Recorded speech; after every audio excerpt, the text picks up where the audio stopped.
Last time जो बताया था सबको कोई समझ में आ गया होगा आसानी से ना। एक्सपोजर में 3 मेन चीज़ें हैं, अपर्चर, शटर एंड आईएसओ। उसका यूज़ भी आप लोगों ने देख लिया पूरा, ठीक है। अब जब हम लोग शूट पे निकलते हैं तो बहुत सारे सर्कमस्टांसेस ऐसे आते हैं कि जब इतना माइन्यूटली हम लोग सारी चीज़ें एडजस्ट नहीं कर पाते हैं।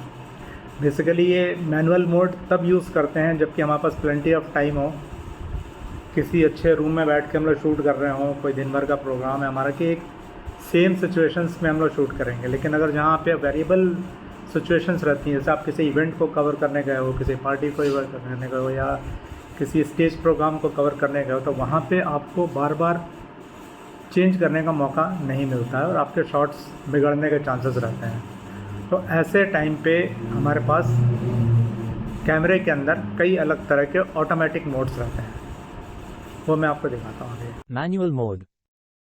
मैनुअल मोड का इस्तेमाल तब किया जाता है जब शटर स्पीड, अपर्चर और आईएसओ तीनों मैन्युअली सेट किए जाते हैं।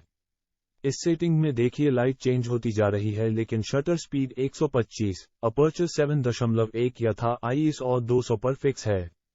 लाइट बदलती जा रही है लेकिन सेटिंग नहीं बदल रही है। इस सेटिंग का इस्तेमाल तब किया जाता है जब सब्जेक्ट और कैमरा दोनों का मूवमेंट बहुत कम होता है और फोटोग्राफर को एक्सपोजर का अच्छा नॉलेज होता है। जब फोटोग्राफर शटर स्पीड और अपर्चर दोनों ही फिक्स रखना चाहता है लेकिन लाइट कंडीशन बदल रही हो, उस स्थिति में मैनुअल मोड में आईएसओ को ऑटोमेटिक मोड में डाल देता है। देखिए जैसे जैसे लाइट कंडीशन बदल रही है, शटर स्पीड 125 तथा अपर्चर 7.1 ही है लेकिन आईएसओ बदलता जा रहा है। नॉर्मली ये सेटिंग तब की जाती है जब हमें डेप्थ ऑफ फील्ड अपने हिसाब से चाहिए और सब्जेक्ट मूव कर रहा है, इसलिए शटर स्पीड भी 125 या उससे अबव फिक्स करनी हो। इन सभी फोटो में लाइट पूरी तरह से फोटोग्राफर के कंट्रोल में है, इसलिए ये सभी फोटो मैनुअल मोड में लिए गए हैं जिसमें फोटोग्राफर ने अपर्चर, शटर स्पीड और आईएसओ अपने तरीके से सेट किया हुआ है। Aperture mode. ए मोड में अपर्चर फिक्स रहता है और लाइट कंडीशन के हिसाब से शटर स्पीड ऑटोमेटिकली बदलती रहती है। इस मोड का इस्तेमाल भी हम डेप्थ ऑफ फील्ड की इंपॉर्टेंस के हिसाब से करते हैं। अगर हमें शैलो डेप्थ में कोई पोर्ट्रेट लेना होता है तो बड़ा से बड़ा अपर्चर फिक्स कर दिया जाता है। यदि कोई सीनरी लेना हो तो छोटा अपर्चर फिक्स कर देते हैं। लाइट के अनुसार शटर स्पीड ऑटोमेटिकली बदलती रहती है। इस सीन में अपर्चर 7.1 पर फिक्स्ड है, आईएसओ भी फिक्स्ड है। लाइट के अनुसार शटर स्पीड अपने आप बदल रही है। ये सभी फोटो फिक्स्ड अपर्चर मोड में लिए गए हैं। इनमें फोटोग्राफर ने बैकग्राउंड ब्लर करने के लिए बड़ा अपर्चर फिक्स कर दिया है। लाइट के वेरिएशन के हिसाब से शटर अपने आप चेंज हो रहा है। ये सभी फोटो सीनरी के हैं। इनमें बैकग्राउंड ज्यादा इंपॉर्टेंट है, इसलिए फोटोग्राफर ने छोटा अपर्चर फिक्स करके फोटो लिए हैं ताकि दूर तक की फोटो क्लियर फोकस में रहें। Shutter mode.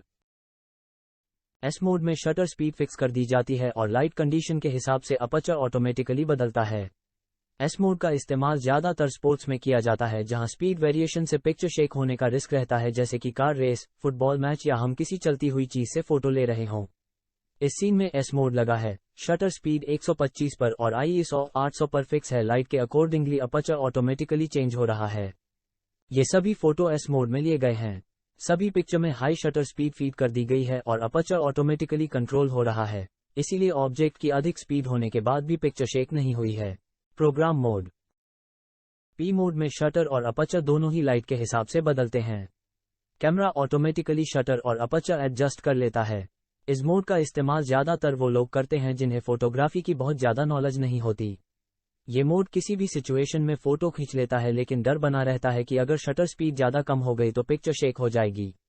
इस सीन में पी मोड में लाइट के अकॉर्डिंगली शटर स्पीड और अपर्चर दोनों ही चेंज हो रहे हैं। ऐसे ही ओरिजिनल क्लासरूम वीडियोस के लिए सब्सक्राइब करें, लाइक और शेयर करें। धन्यवाद।